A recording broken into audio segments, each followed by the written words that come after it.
রাধে রাধে। আমরা এখন আছি প্রেম সরোবর। তো প্রেম সরোবরে প্রভু আমাদের প্রেম সরোবরের মাহাত্ম্যটা একটু শ্রবণ জয় করুন। শিলা প্রভুপাদ কি জয়। রাধে শ্যাম জয় কি জয়। রাধা রানী এবং কৃষ্ণ বসে আছেন। এখানে বসে তো একটা মাসি এসে বারবার রাধা রানীর মুখের উপর পড়ছে, একটা মধুমক্ষিকা বারবার এরকম পড়ছে। তখন কৃষ্ণ মানে এমনভাবে অপরূপ রূপ মাধুরী দর্শন করতেছেন একে অপরের। কৃষ্ণ একটা মক্ষিকা মাছি বসে রাধারানীর মুখের উপর বসছে, তো দেখেই কৃষ্ণ তখন ওই মাছিটিকে তাড়াই দিয়েছে। তখন বলছে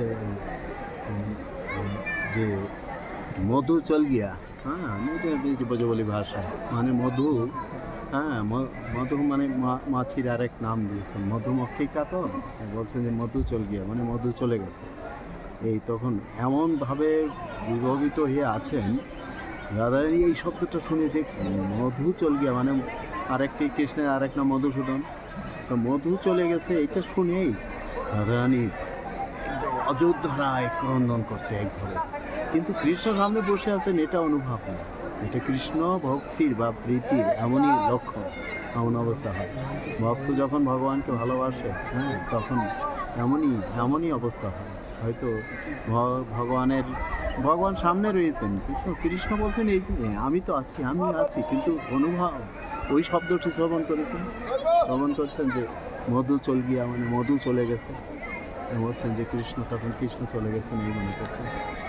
তখন সমস্ত গোপীগণ সখীরা আসেন, এসে তখন রাধারানীর সম্মিত হয়।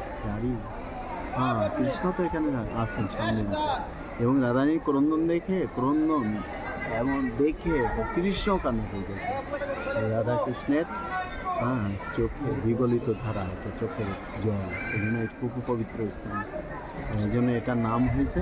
এত প্রেমের যে উৎকর্ষতা এবং প্রেমের যে মানে পরম পরাকাষ্ঠা, এটাই প্রমাণ এখানে যে যার জন্যে ভালোবাসার প্রীতি, যার জন্যে কৃষ্ণের প্রতি যে প্রীতি, ভক্ত ভগবানের প্রতি যে প্রীতি ভালোবাসা, সেটার যে উৎকর্ষতা ভক্তের এমনই ঘটে। ভগবানের সঙ্গে যখন এরকম সম্বন্ধ হয়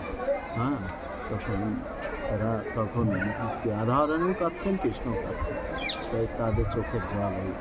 সেই জন্য এই স্থানটির নাম হচ্ছে প্রেম সরোবর।